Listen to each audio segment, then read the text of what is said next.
remember the first time somebody read you a story that you loved? Or the joy of reading to kids. So a while back, we did an episode sharing our family's history with books and reading aloud and kind of what that's meant. And we asked for your input. So today, we're going to just dive into the amazing comments that we got. So first we're going to talk about, these are some dated things. This is like bringing back time. Kathy says, my mother liked to read mystery books. We lived 2 miles away from the public library in our small town. She would call and reserve the new books as they came in, and I would walk those miles to the library and read them and get them for her. And how cool is that? I thought, remember when going to the library was a big deal. It was when I was young. But, and now the library is more of it's so needed, and we need our libraries. But it's a lot of resource. It fills a lot of needs. Going back to that time, you just went to the library and you got your books. And what she failed to mention, it was uphill both directions. Yeah. That's what we were told when we were kids. I went to a one-room country schoolhouse, and we were told that. Yeah. So Patty says, my reading memories from childhood are remembering the bookmobile that read through the neighborhood. Do you guys, have you heard about the bookmobiles from the old times? I've never seen one, so this was I've heard about them and read stories. Yeah, I mean, I feel like they're like a part of the past, but like famous. So I've seen them in like photographs, and I think I've even seen like buildings also had like retirement communities, or like there would be like a small bookmobile, which was like shelves of books. And I think sometimes I've seen people work to resurrect them too, and to bring them into neighborhoods where a lot of people maybe don't drive or something. And I think, what an awesome the new version also is those free little libraries that people put in their front yards. You're right. That's true. She said, my mom didn't have a driver's license, so having access to books this way was a treasure. Gail says, the nearest library was 25 miles away. And we just had libraries taken for granted. So what was available was books by mail. We would order books from the library. They would mail them to us. We had a certain amount of time to read them, and then we had to send them back with an order for more. All this is done by mail. Just the planning they had, the waiting, and the excitement. And the excitement, the anticipation. Yeah, and for a little while that would be like with you, and then you mail it back. Yes. There's something I think just really precious about reading these things. I don't think we're going to talk about this, but we had a thing called the York Avenue Art Fair. We should probably just do an episode on that. Because it was significant. Yeah, and it raised money for our neighborhood library. And we sold 10-cent tickets to things and gave it all to the library. And when the library got books in, they'd put a book plate in from the York Avenue Art Fair, and they'd call us up, and when we'd go up and see the new books they got. Amanda says that she remembers in 5th grade, her teacher read a science fiction series to them after lunch. So we talked about how powerful that is. I had never read science fiction before, so it exposed me to a whole new genre of books. Can't say that I cared for it, but I loved being read to. But what speaks to me about that too is the exposure, because in being read to, if you're going to pick up a book, you're not going to pick up something that doesn't interest you after the first page. Being read to can have you experience a whole different genre. I thought that was very powerful. And then this comment from some teachers. Vicky says, I learned to love books at a very young age. Let's see. As a child care provider for 35 years, I would lay on the floor with all the kids gathering around to read. We read as much as any of them wanted, and everyone got to choose books, sometimes dozens a day, complete with character voices. Okay, that is an ideal child care situation. I just can visualize that. Everyone just being on the floor and having fun, and just, no rush, just getting absorbed into stories. I thought that was great. And V says she taught 5th, 6th grade, and she still reads to her students. She still teaches. She's currently reading Hatchet. You remember Hatchet? That's one of my favorite so we had books. talked about you read that to powerful. me. Yes. So what a shared experience, and probably about the same age. If I forget to read to them, they will remind me. She says, I teach at a Title I school where parents aren't home when my kids are dismissed from school, so they hardly get read to. I've never seen my students so excited and interested in a story as this. And I thought, all of these are like little pictures. I just love, pictures in my mind. And I've mentioned this before, but I had a English teacher when I was probably a junior in high school that started every class reading to us. Mm-hmm. It was powerful. Mm-hmm. I don't remember the guy's Huge name, impact but it was to this so, day. oh, it was the best thing. Christine says she taught second grade for 13 years, and she'd read for 20 minutes, and she always read Beverly Cleary's, the entire Ramona series. And it became like Ramona became a friend of them. That is what happens when you read a book.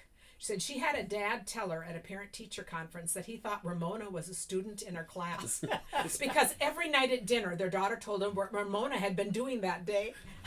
It was weeks before they realized she was a character in the books. It's Love like, it. well, your classmate's a troublemaker. Yes, Because Ramona's yes, always getting yes. into trouble. Does she want to be friends with it? No, but the power of that, Yeah, and that's having this great. friend that dares to do all these things Yeah. that you might in your mind, I thought, You love read those to us, and like another one that's very similar in a way is the Anne of Green Gables series. I Yep. like loved that, and every year during the PBS like fun drive, they would play that whole series, and I'd get so because I was so engrossed. I'd get so mad when they'd cut back to the like telephone bank of people answering the phone, raising Oh money. yes, yes. And I'd be like, how yes, long is this going to be? yes. Like, get back to Anne of Green Gables. We met a couple, Gail and I can't remember her husband's name. They have a cabin out on Myrtle Beach, and they have a cabin up in Prince Edward Island. They invited us. I'd love to go up there and see Yeah. that setting. I thought Absolutely, just how cool, because those books, I love those books too, and I had read them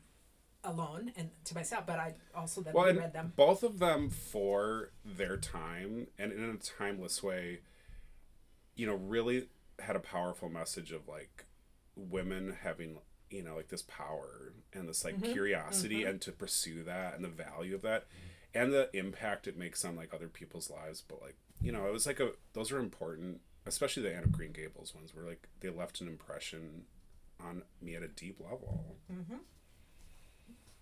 Sissy says, I recently retired from being a librarian in elementary school. I loved finding the right book for each student. When you find the right genre, it is magical. Or when I would read a book and then everyone in the class wanted that book from the library. That's powerful too, because it's you're really bringing that interest in to all of those things.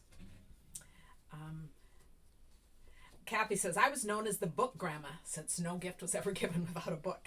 I was an elementary librarian and read to kids on a daily basis. My most cherished memories are from when former students tell me they still remember me reading the BFG by Roald Dahl and the different voices for the different characters.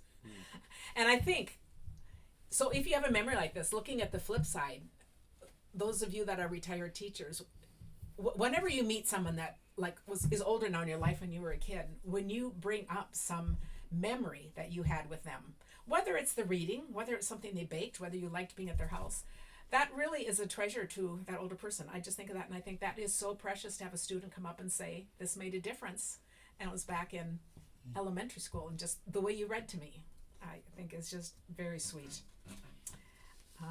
And I also want to talk about other adults. We often talk about parents reading, but other adults, I always just say we all have kids in our lives, and we all need more than parents in our lives.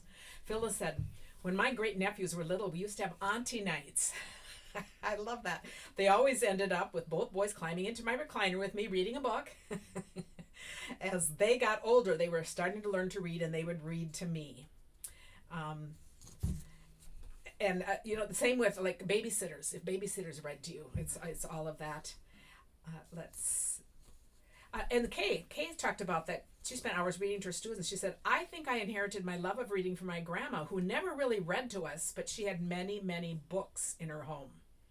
My mother didn't read to us and never read books herself till later in life, but grandma's house that's another thing about home. Grandma's house with all those books and those being a treasure to kind of go discover, making a powerful thing.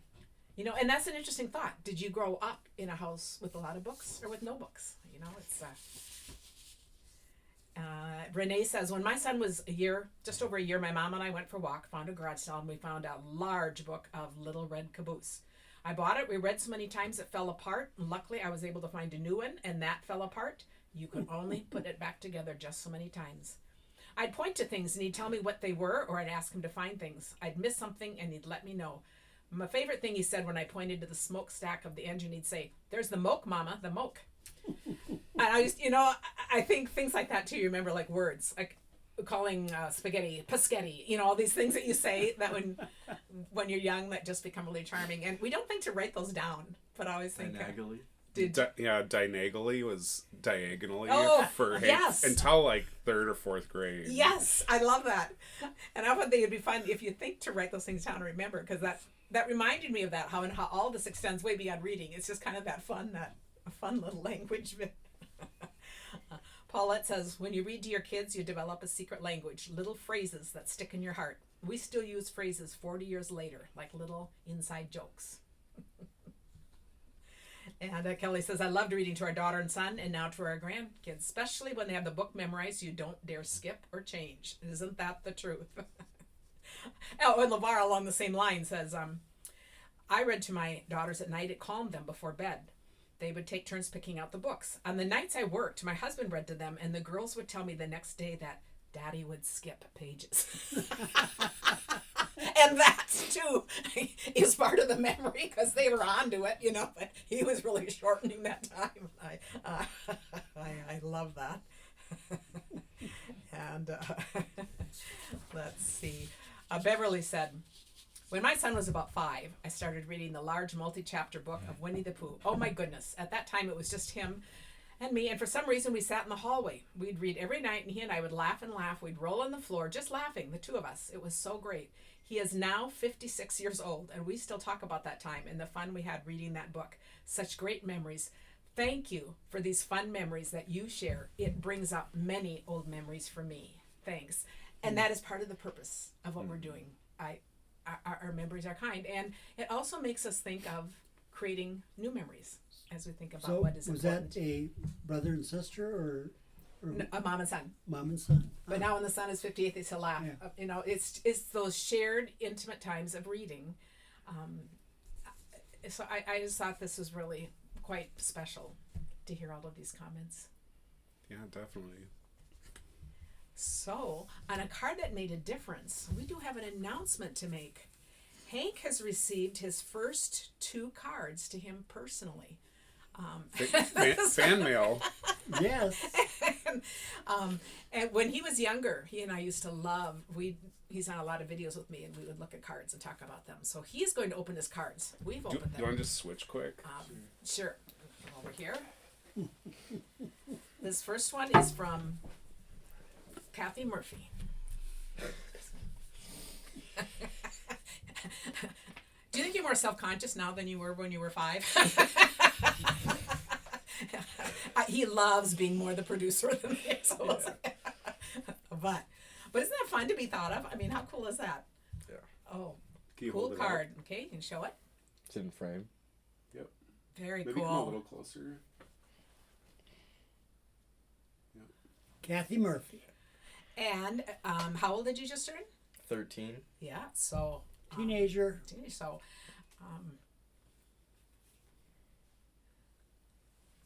Do you want me to read it out loud?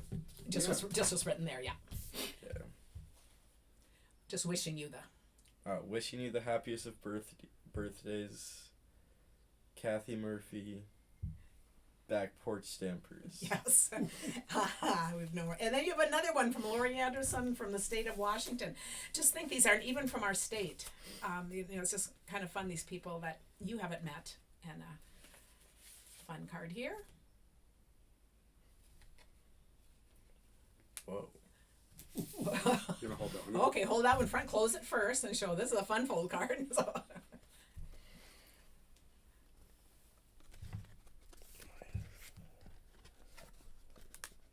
Cool. That is so cool. And what are the pictures in there? Then show the back of it too. Oh, yeah, even the back of the And a turtle, tortoise. There's a hat, guitar, just for music in general. for shoes, Sport, and headphones. all your sports, and your headgear for doing this. Very personal, very fun. Very nice. How does it feel to have gotten mail from people you don't know? Thanks, everyone. Thanks for embarrassing him.